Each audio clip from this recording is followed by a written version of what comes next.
Welcome into A to Z Sports Prime Time from Soldier Field. What a disaster this was here to watch the Tennessee Titans and the Chicago Bears flounder about in a football game that nobody really seemed to want to win on offense one way or the other. But somebody had to win and somebody had to lose. And unfortunately for the Titans and their fan base, they walk away losers in week one. We're happy to have you guys here for an episode of the Primetime broadcast. It's good to be back on the road doing these things. It's good to be back covering football games, even if the result did not go the way that you wanted it to go today. I apologize for the lighting. Apparently, they turn off the power in the luxury suites here at Soldier Field after the game has concluded. But with everything that's going on, I'm sure the lighting is the least of your issues because, whoa, what on earth was that today? We are going to dive into the epic disaster that was the Tennessee Titans' 24-17 loss here at Soldier Field. You're going to hear from Will Levis and Brian Callahan on the loss and everything that went down several hours ago. I think the game wrapped up about 3 hours ago, and since then we've been doing post-game locker room and talking to the players and the coaches and taking in everything that was. Hell, I've had to rewatch a couple of these sequences a few times back since the game ended just to make sure that my mind or my brain actually knows what it was that I watched on the field with my eyes, not 4 or 3 or however many hours ago since this situation kicked off, and since it got turned on its head from basically the first half to the second half. So we'll get into all of these things together on the Primetime program. Need you guys to share the broadcast. It's the first post-game Primetime of the year, so we want you guys to share the broadcast around. If you have things to vent about, I'm sure many of you do, you are welcome to do so. Facebook, YouTube, Twitter, and on Twitch, wherever you are participating. If you're hanging out on Twitter, please retweet the show. If you're hanging out on Facebook Live, you can share now to public in the bottom left-hand corner of your screen. If you're on YouTube or Twitch, please like the video while you're here. You may not be in the mood to like many things, but if you're, if you're grateful for the coverage that we provide and, go on the road to make sure that we can get it to you, make sure you like that video and subscribe to the channel, because I'm going to be on the road all year long, regardless of what your football team looks like, one way or the other. Alex Blaine Mann starts us off and says, Buck, I owe you an apology. You said we were looking at a 7-10 season. I disagreed. Looks like you were right. Well, one, you don't have to apologize to me. You don't have to, it's not a personal thing. If you disagree with how I feel about your football team, you're welcome to. You don't owe me an apology for shit. You guys know that. But I just, I feel like I had a pretty good gauge on them. And honestly, I thought they should have won this game today. I would have picked them to win this game today had you held a gun to me and said, make a game pick or else. I would have picked the Titans to win because they should have won this football game. Which is, if you're a fan, I'm sure the thing that makes your blood boil the most, because they had it in hand and then literally threw it away to the Chicago Bears, who did not score a single point as an offense today. Special teams and defense were how the Chicago Bears got to 24, which is crazy to talk about. So let's go ahead and get into it. Welcome into A to Z Sports Prime Time from not the Zen Sports Studio. We're here at Soldier Field in the press box. I'm Buck Rising. I'm proud, as always, to be presented to you by the wonderful people at Zen Sports. Whether you're betting football, college, or pro, Zen Sports makes the betting experience even better. Go to zensports.com, plug in the promo code ATOZTN, and get in on all the action. Two Rivers Ford, the South's most trusted Ford dealer, where you go for quality American-made Ford vehicles and award-winning customer service. Two Rivers Ford in Mount Juliet, or online at tworiversford.com. And TrueMav Fitness in the Gulch, TrueMavFitness.com for your first workout free. As a Middle Tennessee resident, no workout ever recycled or repeated, just the best in the business at TrueMav Fitness. The Tennessee Titans, they were not the best in the business today. This was a really, really bad showing for them. And let me kind of contextualize this, all right? And I just finished writing about it, and I had to think about how to write this game for a couple of minutes before it finally struck me, because I've written something like this before, but of course this was in the preseason. This was in the honeymoon phase when everything's happy, everything's good. Oh, look how much money we paid Calvin Ridley. Look how much better we're going to be at wide receiver. Look how much money we paid Lloyd Cushenberry. Look how much better we're going to be on the offensive line. Look who we hired to be our head coach. No, Mike Vrabel, with your defense and your run game, get out of here. Come on in, Brian Callahan, and you'll be, it'll be 30 points per game for the rest of time, and everything will be lovely. Nobody loses in the offseason, right? And there's nothing wrong with having the honeymoon phase, but there is the reality of the situation. But even I could not have forecast or predicted a reality in which we were talking about a loss of this magnitude. Because it's not a loss of great consequence. It's not a division loss. It's not like what happened to the Colts and the Jaguars today. It's not even a conference loss. It's not an AFC loss. This is an NFC opponent, though they do, as a division, play the NFC North, and so there can be some tiebreaker consequences associated with all that. But this is a catastrophic loss for a different reason, because this is how you set the tone for the entire season. This is how you set the tone. And in the first half, it was great, right? 17 points. In the first half, Tony Pollard looks great running the football. They rushed for like 115 or something yards in the first half against the league's best run defense last year. They had a touchdown pass. Chigakonkwo making a great reception in the back of the end zone after he got called for, I want to say it was a false start or an illegal procedure, something like that. Chig got a penalty, and then immediately on the next play caught a touchdown. It's his birthday. Happy birthday, Chig. And Will Levis doesn't look spectacular. He doesn't even look that special, right?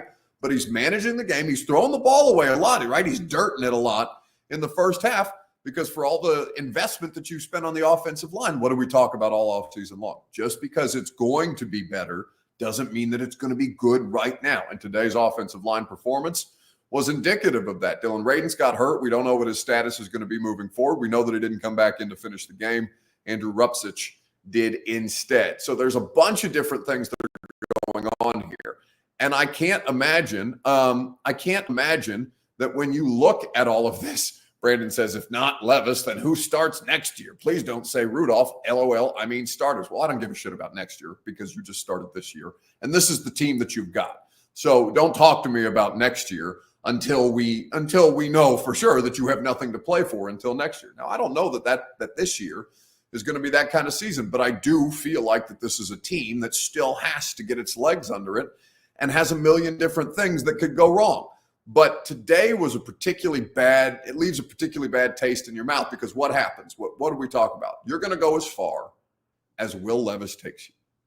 And where Will Levis took you today was straight to hell. Straight to hell. No speed bumps. Straight to hell in that second half, because the first half was efficient. Not spectacular, not anything special, not, Joe Burrow MVP, Brian Callahan, Bengals offense, 30 points per game, whatever, but it was enough, right? It was enough, and they were doing it well, and they had a few pre-snap penalties, but nothing crazy. And then they get to the second half, and it just I don't know. The Bears, adjustments or whatever, like halftime adjustments don't matter. They make adjustments in-game on the sideline after every series. So it's not like the Bears winning at halftime came out with some great revelation of, oh, here's how they're beating us on the left side. Let's do this. No, that's not how that works. They make these adjustments incrementally throughout the course of the game. But however it happened, whatever happened, because the Bears were not, they were not overwhelmingly good today, but they were good enough to get pressure on Levis, to force him to make bad decisions, which is exactly how you should have won this game playing against Caleb Williams, because your defense was good enough to win. And that's the thing that kills you. The defense was good enough to win.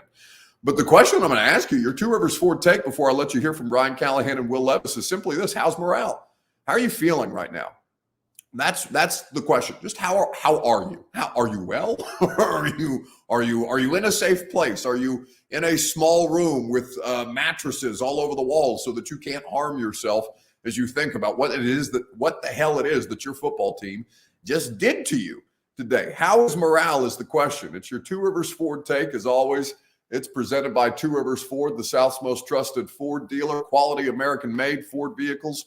Award-winning customer service is what they offer you. Two Rivers Ford in Mount Juliet, or online at tworiversford.com. where they always sell their new non-specialty Fords below MSRP, Ford Explorers, Ford Escapes, Ford Broncos, Ford Mustangs, all manner of great vehicles available to you at a reasonable price. TwoRiversFord.com for more information. So simply, how's morale? Because we were talking about this in the press box. The way that it works on the road. Home games are different because we have a more assigned seats, but on the road, I'm typically sandwiched between Kaharski and Tehran. And in fact, we went to a Cubs game yesterday, and we were talking about this game at the Cubs game, and I just kept saying, I don't know how they lose unless Levis goes nuclear, Tannehill week 1 New Orleans, and he completely shits the bed and turns the ball over. Well, it didn't look like that in the first half, right? Again, it wasn't spectacular. It wasn't special. They weren't really. Hopkins is dealing with an injury. They're ramping him back up. Calvin Ridley had opportunities to make plays down the field, and Levis just missed them. But those weren't as costly as the thing that he did at the end, right? And the thing that he did at the end, because you have the 17-3 lead going into halftime. Chicago gets a field goal with like 26 seconds left in the first half. You go into halftime. You come out, and you can't get it going. Bears start with the football, though, in the second half, and they can't get shit going either. I'm going to read you some Bears offensive stats that are going to make you sick that you lost this game in particular because your defense was really, really good today, good enough to win. Brian Callahan called it a winning effort. But then when they go in, and all right, so they've got the 3 points coming into the second half. Oh my God, they blocked a punt. Now they've got a touchdown off the block punt. All right. Now you're looking up at 17-10. They're within a score, but they're not doing anything offensively. All you have to do is manage the situation. Defense gives up a couple of field goals, 2 field goals to be specific, and now you're looking at a 1-point game, 17-16. They get the ball back, 17-16, with about 8 or 9 minutes left on the clock, and with under 8 minutes to play, Levis tries to make something happen, right? He tries to make something happen. His protection isn't good. His protection was not good today, so it's not all Will Levis's fault, but it is mostly Will Levis's fault. Absolutely. So the protection doesn't hold up. DeMarcus Walker, Titans legend, gets a pressure on Will Levis, knocks him to the ground, and as he's falling to the ground, instead of taking a sack, he tries to one-arm it, sidearm it, off the field out of bounds. He's not trying to get it to a receiver. He's just trying to get the ball out of bounds so he's not taking a sack in a big spot with a 1-point lead. And instead, the worst possible things happen. He tries to chuck it. He doesn't get enough on it. It doesn't get out of bounds. Instead, it goes into the chest of Tyreek Stevenson, the Bears defensive back, who runs it back into the end zone and takes the lead. It's one of the most devastating, one of the most dumb interceptions, pick sixes I've ever seen. The thing, and it's not the most, I tweeted out at the time, it was the most dumb interception or pick six that I've ever seen. And that's incorrect because I've covered a couple of Titans Colts games that Carson Wentz started. And I saw Carson Wentz do something worse where he took the ball from his right to his left hand and tried to throw it away left-handed only to get picked off in the end zone by the Titans, right as he was being whipped to the ground by Bud Dupree. That's the dumbest pick six I've ever seen. But this was the second dumbest. And the fact that the first thing that comes to mind is Carson Wentz, that's not the kind of conversation that you want to be having about your quarterback right now. So how's morale? I can't speak for you guys because it's just my job to be here and cover the team. But like we were talking about in the press box, I'm sitting between Kaharski and Tehran. And Tehran looks over at me and goes, I can't imagine how I'd feel if I was a Titans fan. And I go, I know, you and I both know how they feel because they're lighting up our mentions right now with everything that's going on. So I can't imagine how you feel right now because it was incredible. Vibes were through the roof in the first half. This was a silent building behind me, Soldier Field, in the first half. And then all of a sudden you let them back into the game and it goes crazy. I cannot imagine how it is to process that in real time. Hell, I'm sitting here watching it, covering it, talking to all these people, and I still can't process how the hell that it happened. So I'm going to let you hear from Brian Callahan first, and then you'll hear from Will Levis later in the show. But the question is, how's morale? And like I said, I can't speak for you, but I have to imagine it's pretty shitty at this point. Just a report of in the game, we came out pretty clean. Dylan left and then came back, so nothing on the injury front. really a tale of two halves for us. You go up 17-0. Got to find a way to finish. I love the way we played. I love our effort, but we got to be able to knock a team out when they're down. We gave them great field position. We had too many penalties. The turnovers were critical. We can't give up 17 points at the end of the day. That was our biggest issue. We gave up a block punt for a touchdown, an interception for a touchdown, and a long return in the kickoff game for a field goal. So really 17 points. I thought our defense played. It was a winning effort on defense. They did a really nice job. They made life hard for those guys exactly how we wanted to, and we just handed them points. And in a game like that, it's going to be a little bit of a defensive battle. We have to make sure we don't make those mistakes, and those mistakes were critical and they were killer. And you hand any team in the NFL 17 points, you're gonna have a hard time winning. And to me, that's the story. I thought we came out and played how we wanted to in the first half on offense, other than the first drive, and just didn't have anything in the second half. Couldn't get going, couldn't get the run game going. Got behind the sticks, we had sacks and penalties and all kinds of issues. So disappointing in that regard. Couldn't keep drives alive. Weren't good on third down. So a lot for us to clean up and get back and try to get better. On the pick six, was Will trying to get it to somebody, or was he trying to get it out of bounds? He was trying to throw it away. They brought a zero pressure, so we had no answer. We had a free guy. And so he saw the pressure, he recognized it, and he was trying to get it forward so he wouldn't get intentional grounding. But just got to be better than that. Got to be able to get the ball on the ground and not throw it to anybody. He was not trying to throw it to Tyler. He was trying to get it out of his hand, and just got in a tough spot going to his left, and he couldn't get anything on it. But we can't have that. I mean, we can't have an interception for a touchdown when we're up 17-16 at midfield. And the way our defense was playing, that's just, it's killer. It's killer. What did you tell Will?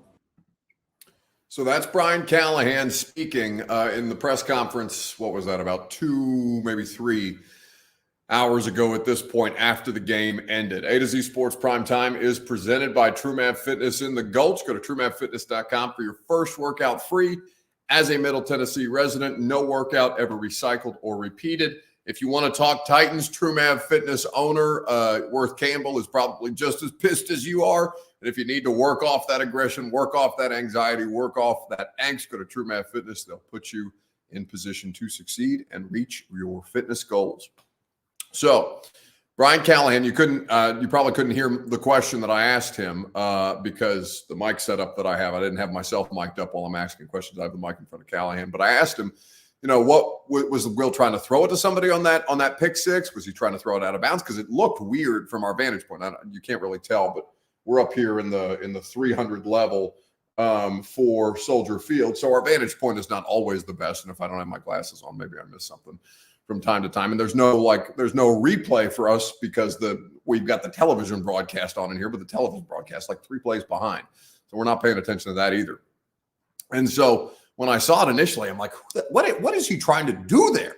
Who on earth is he trying to get that ball to somebody? Because surely he's not trying to throw it out of bounds. He wasn't really close to the sideline as DeMarcus Walker is dragging him down. And I understand he don't want to take a sack in that spot, but like a sack is so much less harmful than what that was, of course. Now he's not making that play in his head thinking, oh, Tyreek Stevenson's going to be there and I'm not going to have enough arm to get it to the sideline. It's going to turn into a pick six before he makes that play. Of course, he's not thinking that way. But, Callahan, here's the thing that stood out to me, and this was also something that we were talking about as a media corps while we were waiting for DeAndre Hopkins to get ready after the game. He's got to shower, he's got to get dressed, and we're waiting to talk to various people in the locker room afterwards. We're sitting around waiting for D-Hop in the locker room here at Soldier. And Steve Lehman at News Channel 5, he goes, I thought it was interesting how Callahan basically acted like this is never going to happen again. That this is never going to happen again, and that why would he act like this is ever going to happen again? He hasn't experienced some of the traumatic losses that you guys have had because he's been on the winning side of some of the traumatic losses that you guys have had. He was the offensive coordinator of the Bengals. All he's known outside of the first 2 years that they were there, his first year on the job, and then Joe Burrow's rookie year where they were dreadful and Burrow got hurt because he tore his ACL. He hadn't done a whole lot of losing, certainly not a lot of losing like that. So Brian Callahan gets into this postgame press conference, and among the things he says is, and I'm paraphrasing here because I don't have the exact quote or clip in front of me, but basically saying, treating it as if this was a one-off, this was an anomaly. And by the way, it may be an anomaly. We don't know that yet. We don't know this team. That's why I tell you guys that I want to wait until like October before I tell you what kind of football team you have, because this one game sample size does not have to define them. It could very well define them, but it does not have to define them if they're able to legitimately correct the mistakes and come back and beat a good Jets team that's coming to town in a big spot for the home opener. I don't know what they are yet, but Callahan seemed to, he's carrying himself. He's talking like this was a one-off. And if you tell a Titans fan that, or somebody who's been around the team for the last 8 seasons, or specifically the last 2 when everything was going to shit, I'd tell him, brother, you should not make promises that you can't cash in, because this is a very volatile football team by nature. It doesn't seem to matter who's coaching them or who's on the roster.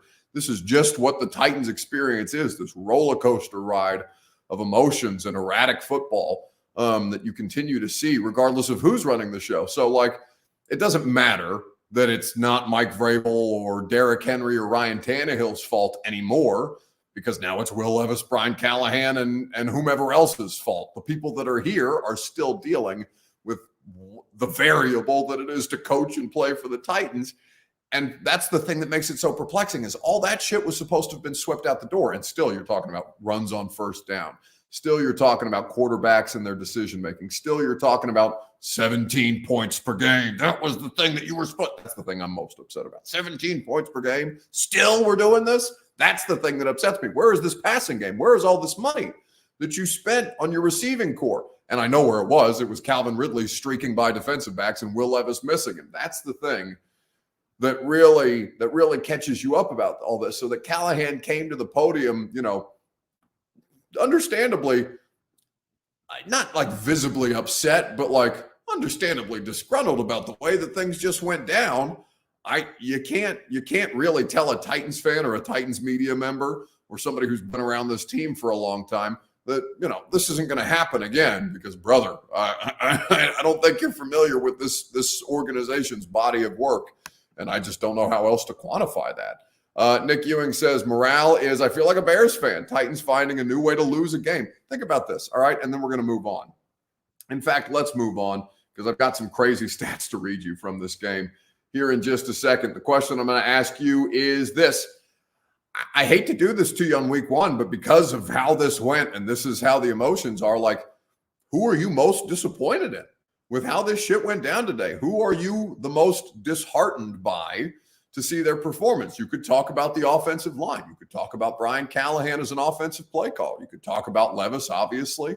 I think that if you pick defense, that would be not a winning argument, but special teams, certainly there was problems both in the return game and in the protection for the kickers. Who are you most disappointed in based on how this thing played out earlier today? We'll talk about it together right after I remind you that the Primetime program is presented by TrueMath Fitness in the Gulch, TrueMathFitness.com, where every workout that you can get. In fact, I feel like I just did this TrueMath ad, TrueMathFitness.com, where your first workout is free as a Middle Tennessee resident. No workout ever recycled or repeated. Just the best in the business, TrueMathFitness.com for more information. So who are you most disappointed in with how this game ended up playing out 24-17 in favor of the Chicago Bears without the Chicago Bears score? Their offense, without their offense scoring a single solitary point. So who are you most disappointed in? Because I'm going to read you some stats that are going to make you sick to your stomach in case you already weren't sick to your stomach. And Teron Davenport was cranking these out from his desk. I don't know if TD's still in the press box. Looks like most people went home, and I should probably get out of here pretty soon too. They're going to start to shut the lights off in just a second. But who are you most disappointed by? Because when I read some of these stats from Teron Davenport, where you have in the history of football, no team has ever done what the Bears just did. The Bears are the first team in NFL history to win a game in which they trailed by at least 17 points and had fewer than 150 yards on offense. Think about that. Then Caleb Williams averaged 3.2 yards per pass attempt versus the Titans defense on Sunday, the second fewest by a first-round pick in their NFL debut. In NFL history, only Burt Jones in 1973 averaged fewer yards per pass attempt in the history of football. It's crazy. Your defense did its job. Your defense gave a winning effort, and the offense shit the bed. The offense shit the bed in the second half, and in particular, the quarterback shit the bed in the second half. And that's really who you have to be most disappointed in. It's tough. Like, I mean, having a 17-point lead and giving them the game. You know, I feel like I can't remember a loss in my career where I feel like it blatantly, you know, I kind of handed it over to them, and it's hard for me to deal with that. But we know it's a team effort, and there's just things across the board that we can point at and look at. They didn't win that game. We lost that game, and we know that. Credit to them. You know, they happy for Caleb and, you know, that team, but you know, that's tough. Like, for us to have the punt block, the interception, the fumble, the big kick return to get them in the field goal range. Our defense did a heck of a job all day of not really letting them drive the ball, and we got to come out with a W and make sure that we do our part on offense. So as long as our defense plays like that, we can be a really, really good team. So that's Will Levis earlier this afternoon talking about the fact that he feels like it's the first time in his career where he just straight up gave the opponent the game. You look through Levis's stat line, and I'll pull up my box score here. 19 of 32, 127 yards passing, 1 touchdown, 2 picks. And of course, the second interception, you know, it's not as ghastly as the first one. The first one, though, loses you the game, right? And like I said, it wasn't special. It wasn't spectacular what they were doing on offense in the first half, but it was good enough. And they were riding Tony Pollard. Tony Pollard, by the way, I don't think it's close. I think he's the best running back you've got on the football team. And that should be your primary rusher. Spears finishes 4 for 21 today. Pollard 16 for 82. I think you have your answer about how the running back situation is going to look in 2024. But even still, special teams were a disaster. Quarterback play was a second half disaster, and the quarterback play is obviously the thing that most gets you upset. And I know, you know, I don't care that he does the mayonnaise commercial, right? Like, I'm pro it. I'm somebody who does ads for a living. I do TV commercials. I do endorsements. I do all kinds of stuff. I make money off my name. I have no problem with Will Levis making money off his name at a much larger scale, right? Mayo money, way more money than I'm making off my name. But still, I don't begrudge him that. But you do run the risk of people like me, the curmudgeon media person in me, not the sellout version of me, because the sellout is 90%, but there's 10% that's a grouchy old media person in the back of my head. Because I told you guys this when he came out with the mayonnaise commercial, and I had the reaction of, well, why is the 3-6 quarterback trying to sell me anything before he's done anything of consequence on a football field? And you open up yourself to that argument when you let the marketing get ahead of the player. There is nothing wrong with marketing yourself and capitalizing on your ability to make income off you being you at any point. Like I said, I don't begrudge him that, but you do open yourself up to that level of scrutiny. And I don't think it's unfair. I don't think it's unfair at all. Will Levis needs to prove himself as a quarterback considerably more. And this is, you know, all he's done is dig himself into a deeper hole about should he be the guy or not? Because if you're just, you know, it's a 1-game sample size. They got 16 more games to play. Like I said, this does not have to define them.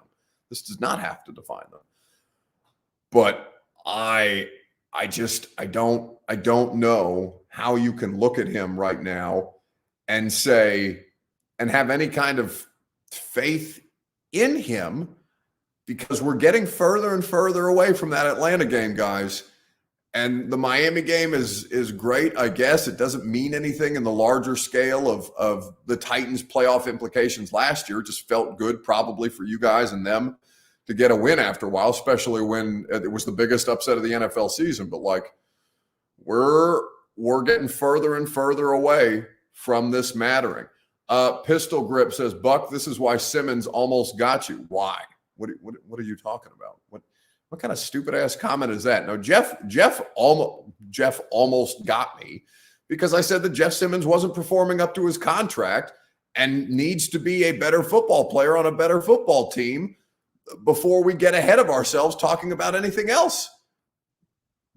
Those are the facts. If you're too soft and can't wrap your head around that after your football team just got pants today and the defense didn't get pants, this is not a Jeff Simmons thing. It's a Will Levis thing.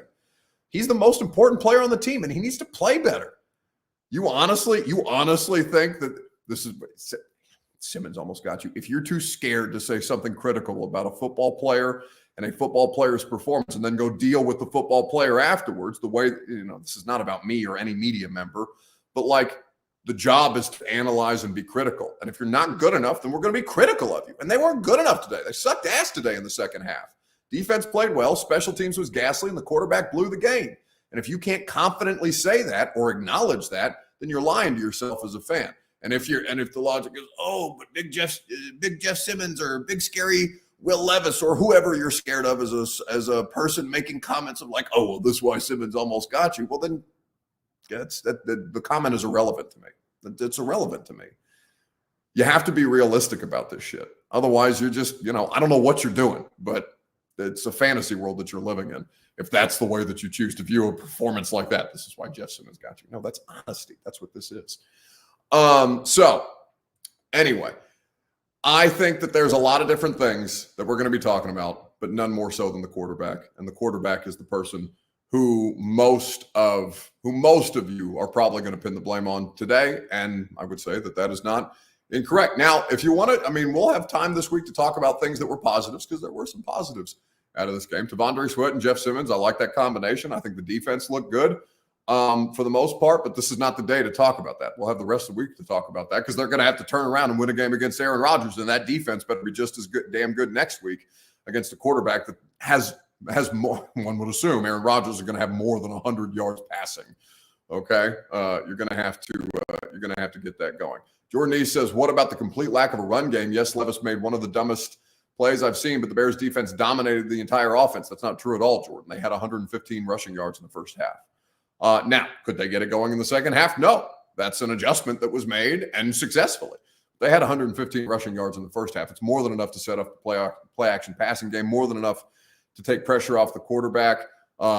That's just, that's inaccurate, which is probably the thing that makes it all the more frustrating.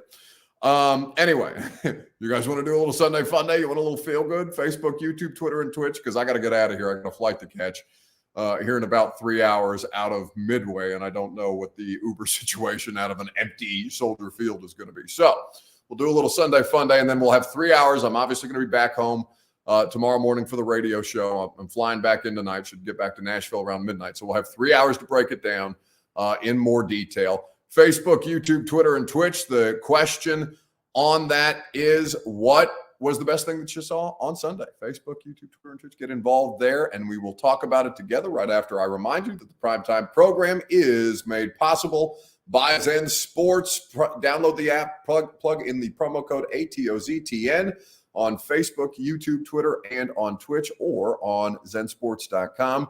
ATOZTN will get you in on all the action, up to $100 on your no-danger first wager.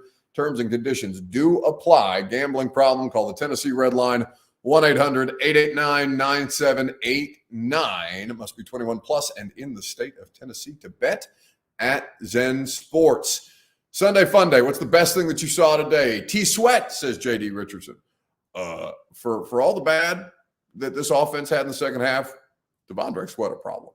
Jeff Simmons getting double teamed, and I think at one point I saw Jeff get triple teamed by Bears offensive lineman. Sweat taking advantage of some of that. Harold Landry taking advantage of some of that. I thought the defense on the whole played winning football. Now, was it winning football in terms of the final margin of victory? No, because the defense can't score touchdowns, and the defense wasn't the one giving up pick sixes today. But they also didn't turn the ball over, which is something that Jeff Simmons brought up. He said, we can always be better. Certainly didn't have any turnovers today. This was the top turnover team in the NFL last year, the Chicago Bears, and certainly they capitalized with they forced a fumble and had the 2 interceptions at this point. So if you want a positive, the defense is a positive, something to build off of.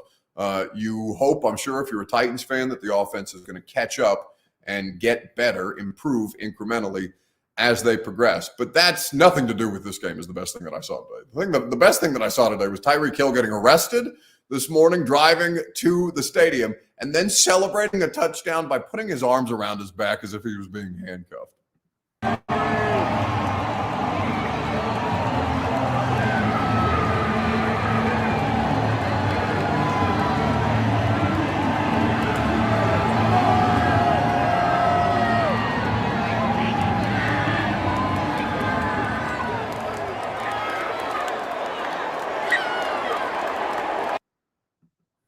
It is one of the funniest things I've ever seen. So Tyreek Hill, if you're unfamiliar, he got arrested, or he got handcuffed. He got taken in by police officers today, driving to the stadium. Reckless driving was why he was pulled over. And I have no idea how fast Tyreek Hill was going in his vehicle. I assume for a man that runs that fast, he probably drives pretty fast too, but got pulled over on his way to the game, got put into handcuffs, and it became a whole thing. And then Tyreek Hill scores a touchdown because, of course, Dolphins end up coming back against the Jags to win that game. You're not the only team that blew a 17-3 lead today. The Jacksonville Jaguars did the same thing. In fact, the radio show tomorrow, we're going to talk about who feels the best about their quarterback. Because I know Anthony Richardson lost, but Colts fans probably feel better about AR than Titans fans do about Levis today. And I don't know what Jags fans are feeling. I'm going to need to go back and watch that full game. I'm going to need to watch both games at some point, because obviously I've been sitting here in the press box watching this one, and we don't have any of the other games on right now on the TVs. But I mean, it is a ridiculous thing that happened to Tyreek Hill today, and of course he celebrates by getting handcuffed in the end zone to celebrate and commemorate what was a ridiculous situation earlier this morning. Detained, not arrested, the correct term. Yes, absolutely. All right, it's going to do it for us tonight here on the Primetime Show. We appreciate you guys participating. We appreciate your angst, your anger, your passion, because we'll certainly have plenty to talk about from 10 to 1 on 104.5 The Zone tomorrow. Make sure you tune in. I'm going to have a lot more thoughts. We'll have Brian Callahan's press conference. He'll have had the ability to watch the film, so you'll get more detailed answers on what exactly went wrong and how they tried to get it done. Sunday Night Football on tap. I'm not sure. The Jets are Bird of the Jets Sunday Night Football? Who's Sunday Night Football this week? He's also looking at me with a blank stare, which means neither of us know. Either way, Sunday Night Football on the horizon, so we'll leave you with that just in time to get over there. And I'll talk to you tomorrow morning at 10 a.m. on 49ers-Rams. 49ers-Rams, a fun game. Very fun game. Oh, no, Lions-Rams. Not 49ers-Rams. Lions-Rams. That's an even better game. The Detroit, the Stafford-Goff revenge series, of which Goff came out victorious last year. So that will be an interesting game to watch. Perhaps more interesting, perhaps more offense than the game that we saw today. Oh, Bert also put in here for me the interview that Tyreek Hill did in the post game, which is also worth paying attention to, but that's neither here nor there. So we will end the show as we always do and tell you guys to tune in tomorrow at 10 a.m. Go home! Go home! Go home! You're embarrassing Nashville! Go home!